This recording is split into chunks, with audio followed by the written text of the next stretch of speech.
حدیث نبوی صلی اللہ علیہ وسلم پیش کرنے کے لیے میں متعلمات میں سے ایک متعلمہ کو دعوت دوں گی۔ ایڈمن پلیز مائک آن کیجیے۔ G63223, please unmute. G63164. السلام علیکم ورحمۃ اللہ۔ جی وعلیکم السلام ورحمۃ اللہ۔ جی پلیز شروع کیجیے۔ اللہم صلی علی محمد وعلی آل محمد وبارک وسلم انک حمید مجید۔ حضرت عبداللہ بن مسعود رضی اللہ عنہ بیان کرتے ہیں کہ نبی کریم صلی اللہ علیہ وسلم نے فرمایا، جس نے اللہ تعالیٰ کی کتاب یعنی قرآن مجید سے ایک حرف پڑھا، اس کے لیے اس کے بدلہ میں ایک نیکی ہے، اور یہ ایک نیکی 10 نیکیوں کے برابر ہے۔ میں یہ نہیں کہتا کہ الف لام میم ایک حرف ہے، بلکہ الف ایک حرف ہے، لام ایک حرف ہے اور میم ایک حرف ہے۔ ترمذی کتاب فضائل القرآن۔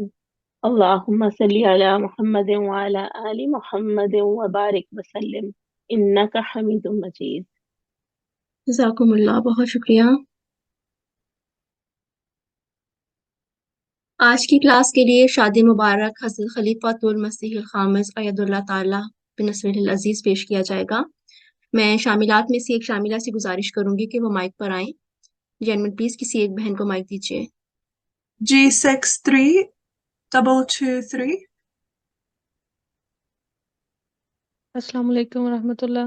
جی وعلیکم السلام، پلیز شروع کیجیے۔ اعوذ باللہ من الشیطان الرجیم، بسم اللہ الرحمن الرحیم۔ ارشاد مبارک حضرت خلیفۃ المسیح الخامس ایدہ اللہ تعالیٰ بنصر العزیز۔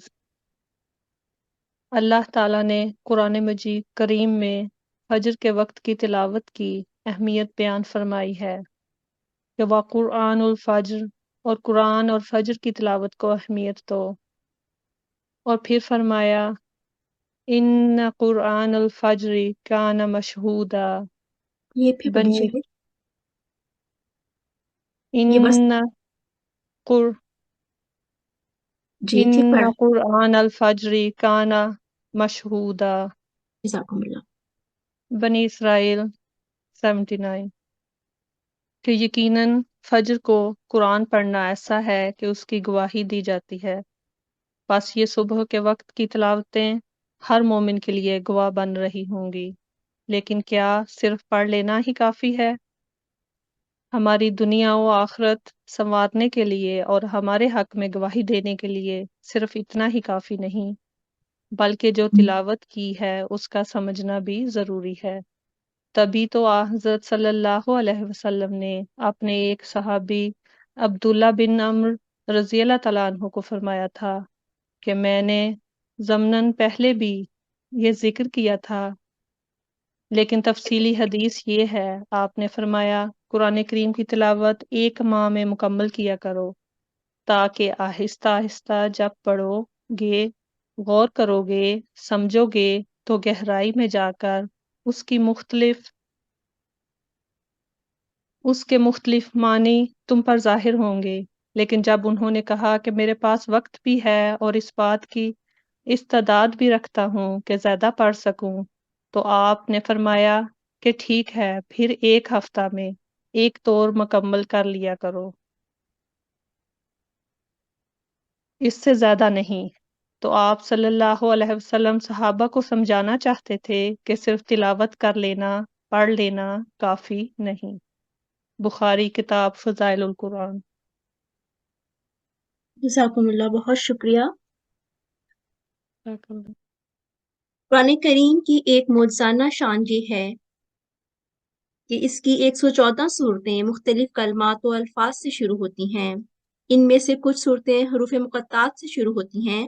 اس پر تفسیری مضمون پیش کرنے کے لیے میں اپنی ایک ساتھی ٹیچر سے درخواست کروں گی۔